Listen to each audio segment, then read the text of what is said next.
Gangsta. Assalamu alaikum warahmatullahi wabarakatuh. Mtongo karibu bwana Yesu asifiwe kwa Kristo. Jambo sana kwa sio swali unakuwa kanisani. Unaposikia sauti unakuwa unamsikia ni Kube Drama toka ndani ya jumba la dhahabu JC Productions. Karibu katika show yangu kale ambayo inajulikana katika jina la JC News. Back in the days alikuwa jamaa anaitwa Mark Baringa Yabo. Huyu jamaa ndo funda wa nyimbo wa taifa nchi ya Burundi. Hapo namzungumzia Padri Mark, CEO. Utapata habari yako. Ndakura mukije Frecha.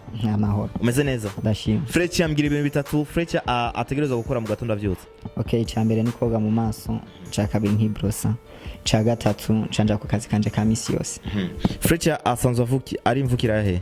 Okay, nivukira Ngozi mugabe isanzwe ikorera ibikorwa vyayo mu gisagara ca Bujumbura. Frecha akora iki? Okay, ni umusineaste akongera akaba n'umwanditsi. Uwo musineaste amaze gukina filme zingahe? Okay, filme maze gukina zashobora kwa zirenga 10. Ya mbere? Ya mbere yitwa Joy of Life. Ya kabiri?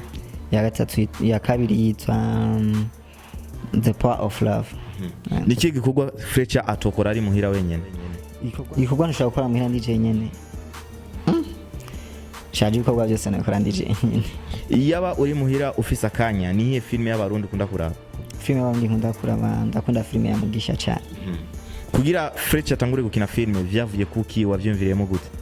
Okay, Frecha atanguye gukina filme akiri umwana muto cyane, ku myaka 7 niho natangura gukina filme ya mbere. Nakuze ndabikunda cyane, biri mu maraso yanje. Frecha mbwira ireretse ya mbere yo mu Burundi yakinywe ryari uhe mwaka? Shaho bambeshe kubera navutse ireretse yaramaze gutangura gukorwa mu Burundi. Ngira abasani batatu mu Burundi bemera. Abasani batatu ndi nemera. Mwa mbere ndemera Frecha, wa kabiri ndemera wo bita Tiger, wa gatatu ni Gisren. Frecha akunda umukobwa ameze gute? Okay, muremure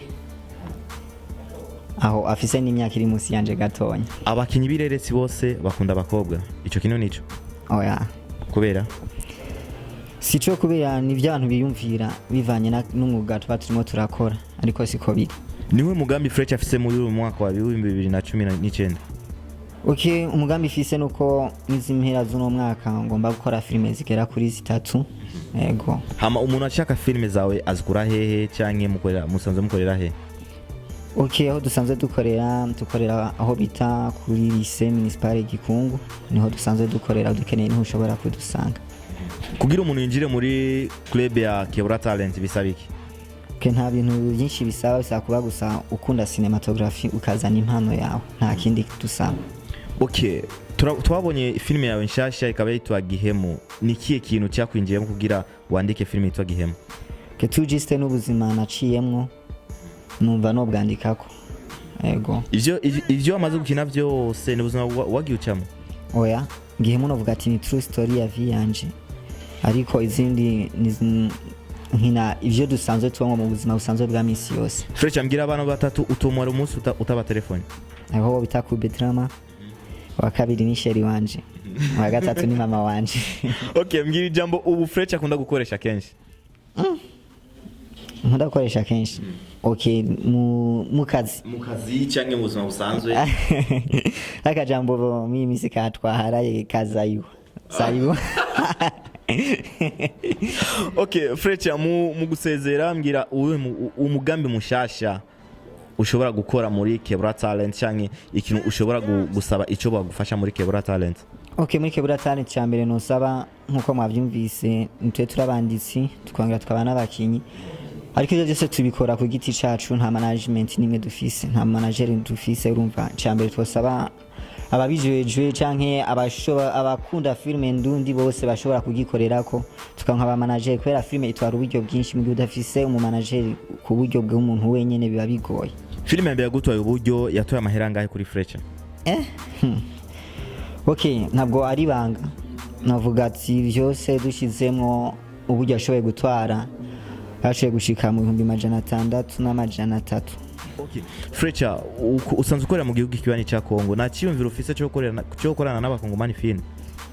Okay, project irahari ariko turacavyiga ko n'ibintu bisaba uburyo bwinshi, ushobora no kurondera abandi basanzwe bakora uwo mwuga mu gihugu kibanyi cya Kongo.